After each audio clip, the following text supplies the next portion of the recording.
Welcome back, everyone, and thanks for tuning in. We have a great show for you tonight as we end our Black Love series with more amazing couples. Don't go anywhere.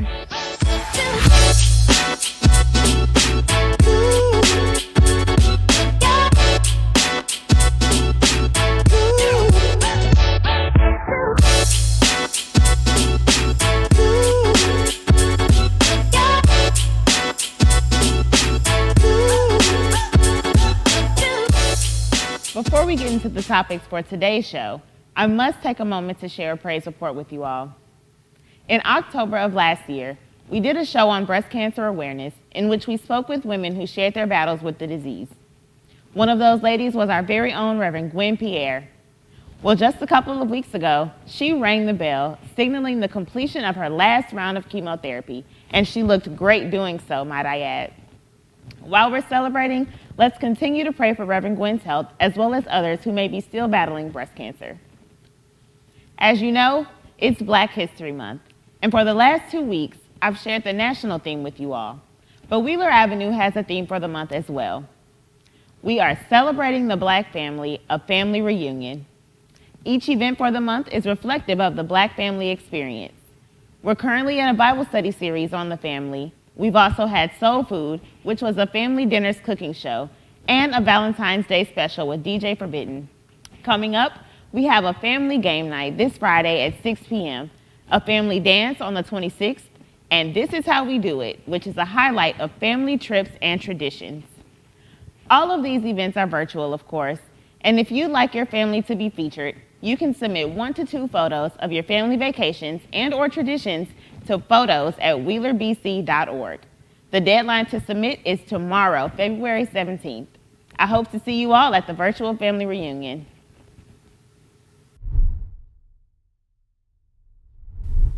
In continuing with the theme of the Black family, we're welcoming 2 final couples who are here to share their stories of Black love. Our first couple is Mr. and Mrs. Claude and Hester Whitaker, who both found love after the death of their former spouses. Let's hear from them now.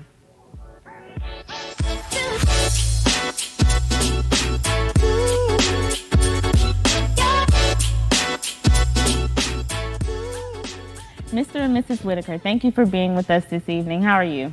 We're great. Good. Well, you two have a very interesting story, and I would like you to tell us a little bit about that. How did it all start for you? Okay, we met in college years ago, and we were supposed to have a date, but something happened. We didn't get together, and then she married, I married, and her husband deceased after about 40 years of marriage. My wife was deceased after about 44 years of marriage. Then we met again on the same campus at a football game, and I asked her how did she deal with her grief, and she gave me some advice, and it started there again. So Nice. So when you met up again after a little bit of talking, when did you know that it was meant to be, like this could be your future spouse? Well, I think basically it was fate that really brought us back together, because it was just by chance that we met again at the football game. And it took a while before we actually decided that we were going to get together.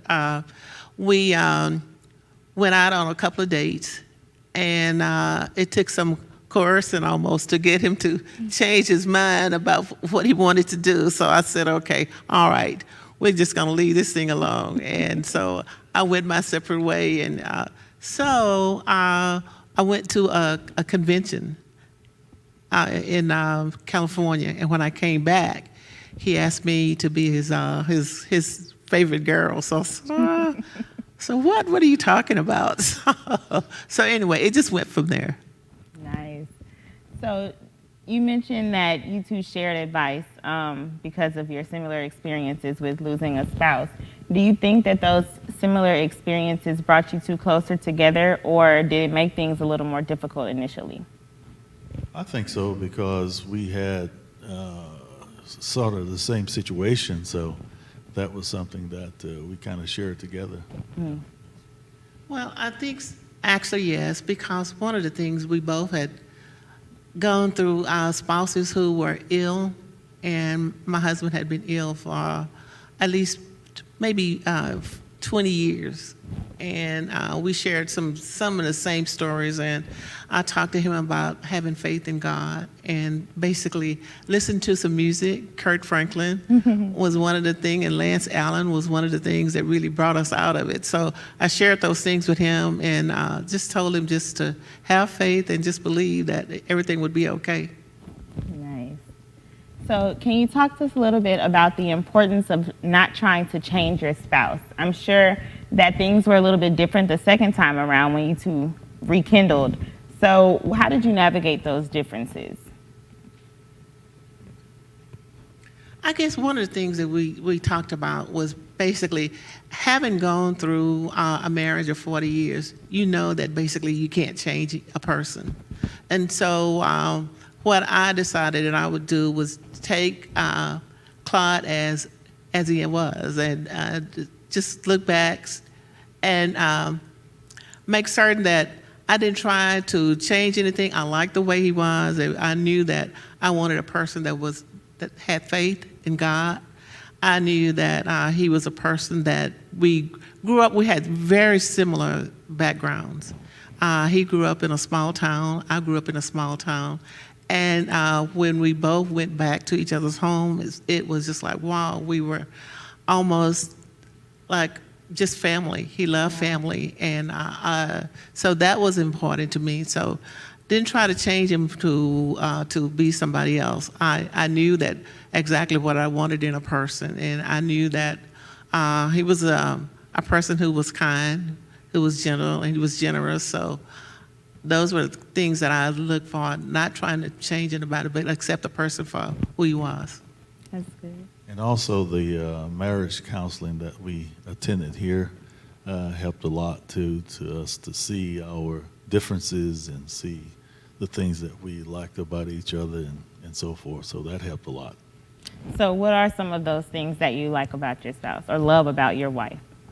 Well, I love things about my wife because she's very conscientious and she a very sweet lady. And you know, we made I don't say we made a pact or nothing, but we don't argue that much. You know, we'll just say a few things and then finally get resolved one way or the other. So yeah. Nice. Lovely. So if you all could sum up these 5 years and even beyond that in one word, what would you use? Mine would be faith. Faith. That would be fantastic. Faith and fantastic, or fantastic faith. Yes. Nice. So do you have any advice for any couples who maybe one spouse has someone who they've been married before and their spouse has passed? What advice would you give to that couple? I would say take your time and try to find things that you have in common. That's the basic thing. You know, we do a lot of. She was doing a lot of things that I was doing that now we do it together. So yeah. I would agree. We used to do a lot of traveling, so I wanted to find someone who would love going places and wanted to do things and wanted to just basically have fun. Who could laugh at things. Sometimes people get upset about little things. Yeah. So I wanted to find someone who didn't always take life so seriously all the time, just to be able to have fun and enjoy life. Nice. Well, thank you all so much for being here. You look very happy, and we're wishing you all the best. Congratulations on 5 years of marriage. Thank you.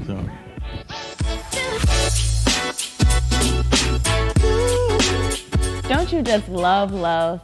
That was great. But we're not done, because now we will hear from Mr. and Mrs. Brian and Courtney Williams as they share the story of how their love led them to create the beautiful blended family that they now have.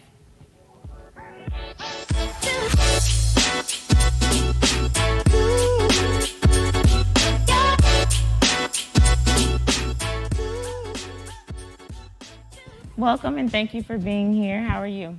Doing good. Thank you so much for having us. Of course. So last month you celebrated 5 years of marital bliss, so congratulations. Thank you. You two have a very beautiful family, and we're going to talk about that in just a minute. But take us back to the very beginning. Who made the first move? I did. You did? Yes, okay, I tell us reached out, about that. I reached out to her on Instagram. I slid in the DM. We had been following each other some kind of way. I don't know how we were following each other, but we were following each other on Instagram. We would like pictures that we would see, but this one particular time, she commented on the pictures, a picture of me and my son. She commented on that picture, so that was kind of my green light to slide into the DMs, to let her to say I gave her one of those "Hey, beautiful" type of messages, and then from there we went on our first date. Yeah, we went on our first date, and it's been history ever since. Nice. So tell us about the first date. So the first date, I feel like our whole journey is kind of crazy and ironic, but our first date he was living in Louisiana at the time. I was living in Houston, Texas. So we were in 2 different states, and it just so happened the very next weekend after he shot his shot and slid in my DMs, we were both going to be in my hometown, Beaumont. And so we kind of figured that out some type of way. He was going there for his cousin's high school graduation, and I was going back home to visit family. So he didn't hesitate at all and was like, I would love to take you out. Well, we're both in the same city. Could I take you out to eat? And so we met up at a Mexican spot, one of my favorite little mom and pop places in my hometown. And it's literally been history ever since. There's not a day that has gone by that we haven't talked since our first date. Wow. Yeah. So did you both know on the first date, or did you know even before that? I knew after we were talking because to be honest, after we went out to eat, we actually got kicked out. They kicked us out of the Mexican restaurant because we were just sitting there just talking, didn't even realize what time it was. So from there we went somewhere else, and from just talking to her about her life and the things that we wanted to do. One thing that I loved about her was that she was dating with a purpose, because we had been in other situations before. We said this last time, we're dating with a purpose. So I knew that day, just from talking to her, I knew that I had gone on my last first date from then. Yeah, I agree. People always ask us, how did we know? And I always hate to say it because I'm like, I know it sounds so cliche, but we really did. We just felt like when you know, you know. We both just had a feeling and we knew. And it's funny, I just told him recently and he was like, wow, I never knew that. But I was like, yeah, on our first date, when we wrapped it up, I didn't hear from you afterwards for like a couple hours. And I was so used to like hearing back, at least something like, hope you made it home or had a good time. I didn't hear anything. So I was like, what in the world is going on? And that was the first time I actually even cared. And he was like, I never even knew that. And so I think just that feeling showed me like, wow, this could really be something. Nice. So, as I mentioned before, you have a beautiful family, and you both came to the relationship with one child. So, at what point did you all decide that it was time to meet one another's children?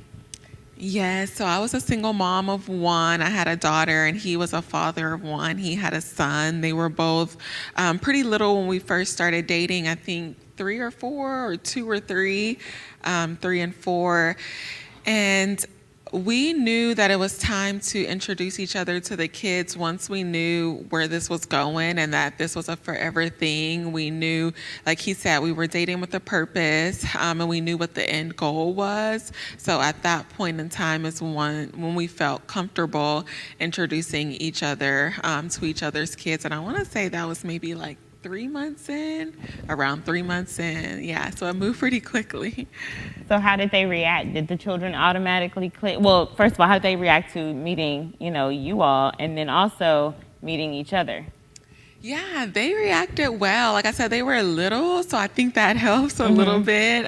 We didn't have like teenagers or anything. I know that's probably a different story, but they were little. It's funny. Well, my daughter, when he first met her, he was like, "Hi." He stuck his hand out to shake her hand, and he was like, "I'm Brian," and her dad is named Brian too. So I think she was a little confused. So at that point, we were like, "Okay, we're gonna have to come up with a nickname for you," because she was only like 3 at the time, but that was just a funny little story when they first met. But no, everything went great, with them meeting each other, and then with them meeting each other, they hit it off because they're only 10 months apart. And it's so funny, they even look alike. Like, people would ask me, were they twins when we were out? So it's the craziest thing, but they're like the best of little buds. They've always been, so it was good. That's awesome.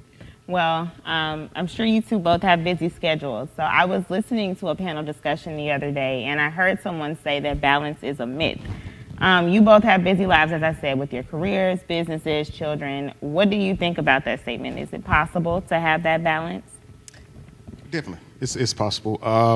One way that we like to balance our love and with the kids and with our career is we set a time every day. I set a time for the kids to be asleep. We set a time for the computers to shut down and have our own time. And we call it, every night we have like what we call a date night. We have a movie night every night. So we set a time for it, like at least an hour to watch one of our favorite series that we watch every week. We'll watch one every night, or we'll watch a movie. So it's you can balance. You just have to want to do it. If you want to make time, you will make time. I agree. It just comes with, like he said, schedules and then priorities and sometimes sacrifices, because we've also added 2 other babies to our family. So we have 4 young kids. And like you said, our careers, our own separate businesses. So we just know at this stage in life with the young kids and trying to run businesses, there's just not a lot of time. So there is sacrifices. We may have to sacrifice other things that we don't have time for just to make sure we make each other a priority as well. Nice. So as I mentioned before, you've been vocal on social media about your blended family and what works for you all. While each family is different, do you have any general advice for people who may be dating with children or even married and still trying to figure it out?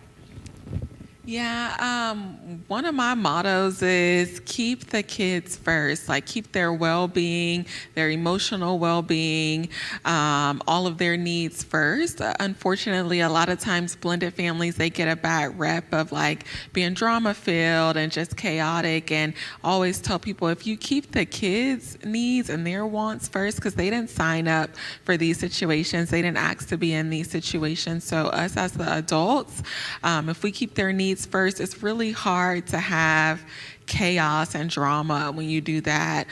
So that's my motto, is just keeping the kids' needs first. And I would say it comes with a lot of patience, because you have to understand that that child is not only dealing with you, they're dealing with another household also.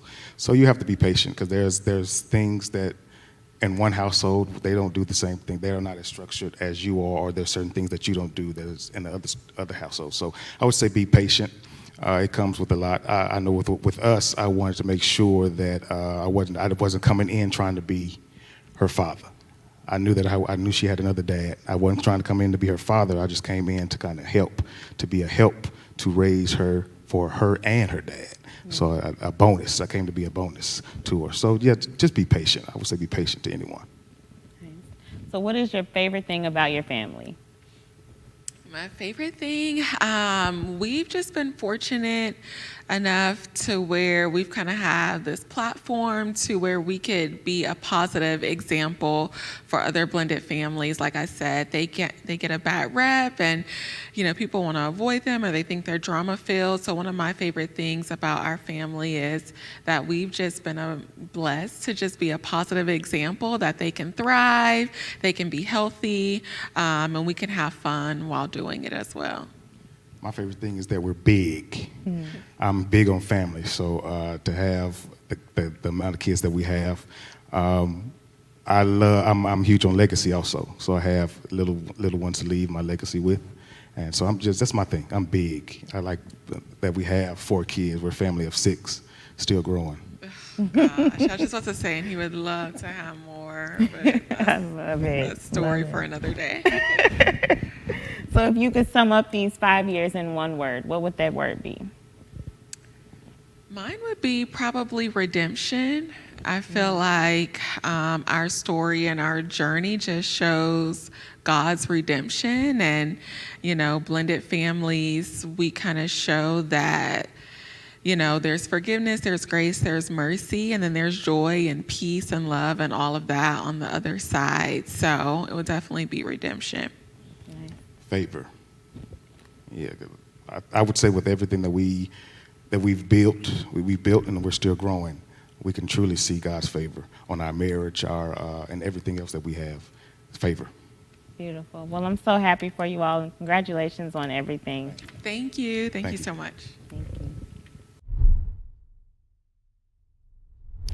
We can't talk about Black love on the Avenue without mentioning our founding pastor emeritus, Reverend William Alexander Lawson, and the love of his life, who has gone home to be with the Lord, Mrs. Audrey Hoffman Lawson. Please enjoy this video highlighting their love story. Bill Lawson was only 16 years old when God called him to be a minister in his hometown of Kansas City. He went to Tennessee State University, then on to seminary in Kansas. While there, God had a surprise. A girl that I had never heard of and had never met wrote me a note from the school where I had gone to college. She came after I left, so I wouldn't have met her. And she wrote me a note. She said girls in the dormitory had dared her to write me a note, and so she wrote me this note. And I wrote back. And it started out really as kind of a lark, but I found myself falling in love with this girl that we were just exchanging letters. We wrote to each other for almost 2 years and only saw each other 9 times and never alone. We were always in some kind of a setting. And the 9th time was the day of our wedding. The young couple started a family. Then a letter came from Texas inviting Bill Lawson to head up the Baptist Student Union at Texas Southern University. When I first came, I had some misgivings, but as soon as I saw that little school, it was just one permanent building and a bunch of Quonset huts that had been taken from Ellington Air Force Base. I said, this is where God wants me.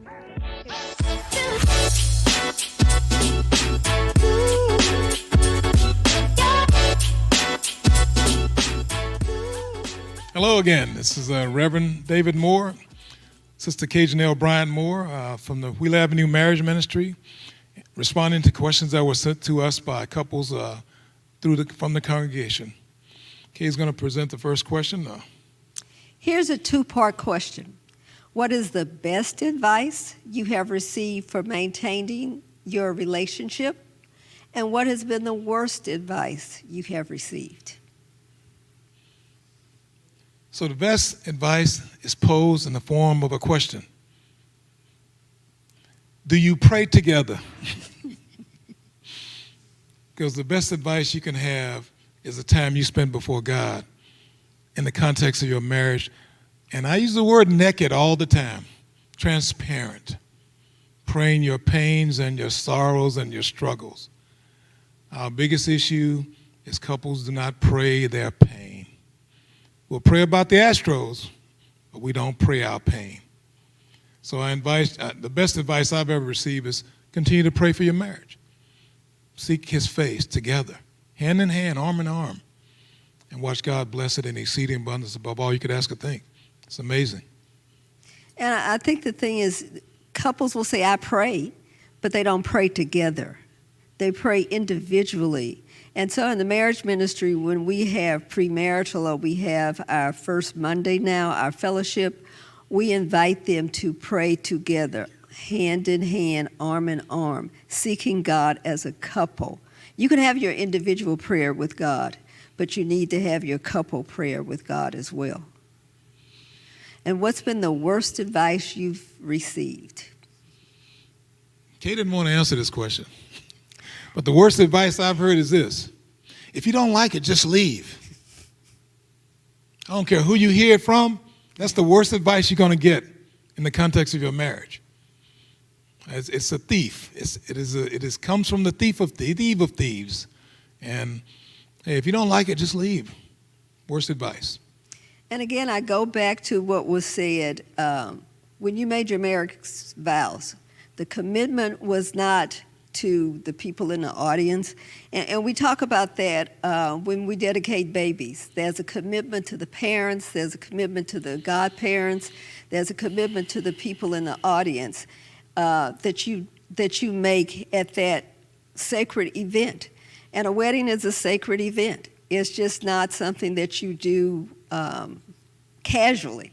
So you have to make and understand what it is that you said to your spouse and to God. And if you do that, then everything won't be as easy to get out of it.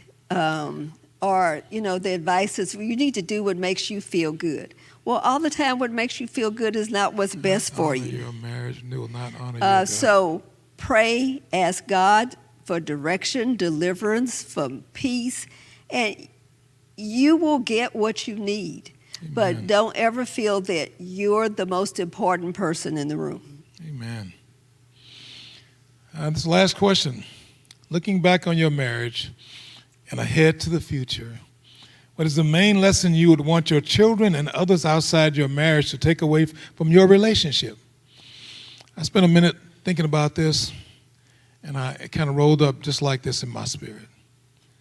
I'd like them to take away our friendship, our fidelity, our laughter, our transparency, and our faith, our commitment to honoring our God. It's how we live. We pour it out on each other every day. And it's not perfect. I will argue with Cajun. We will have some dog fights. But the bounty is our friendship is never broken.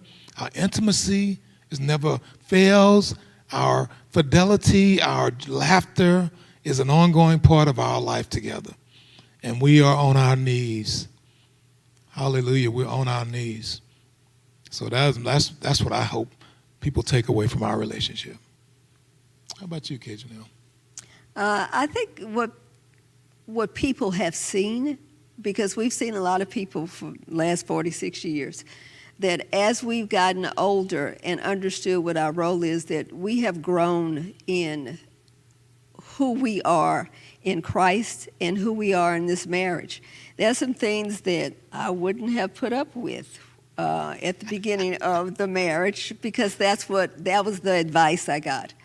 But when I sought God and I made the commitment, it was all about us. It wasn't just about me. And I think that's what people see us at and take from us, that we live a life of us. Yeah. And the beauty, I guess a closing note is this. I see the God in you. And I see the God in you. And it is. That was incredible. I certainly hope that you have been blessed by the stories shared this month. Whether you're married, dating, or single, we hope that you have learned something about how to love the people with whom you come in contact. We want to send a special thank you to all of the couples who have participated, including our Minister of Christian Marriage, Reverend David Moore, and his lovely wife, Sister Kay Moore, who shared their wisdom by answering some of the questions that were submitted by couples in the church. That's all for tonight, family. Thanks for tuning in. Come back next month for more fun as we celebrate Women's History Month and more. In the meantime, for more information on all of the events taking place on the Avenue, visit the events page on our website. As always, even though we can't be together physically, you're still on the Avenue.